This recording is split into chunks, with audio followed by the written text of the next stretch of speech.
Kapag galing sa hirap, mas matapang sa buhay. Kung mapapansin mo ang mga taong matitibay sa buhay, sila Itsura yung naman mga ka, taong nag-itsura tubugan ng galing kalabaw sa ah. matinding hirap sa buhay.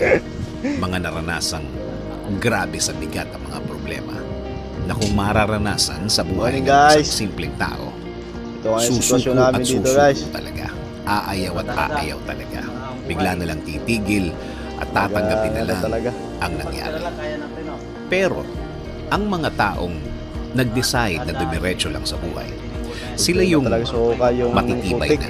Sila yung Putik, na-shape tapos tubig. ang pagkatao Mas dahil meron sa pa kami tindi isang ng malaking hirap problema. ng buhay. O kaya, Ayan na sa guys, oh, tindi ang kapal. ng hirap ng sitwasyon. Ang kapal ng kalaban. Talagang ang mga darating sa Ulan. buhay nila sa future ay parang Grabe. wala na lang.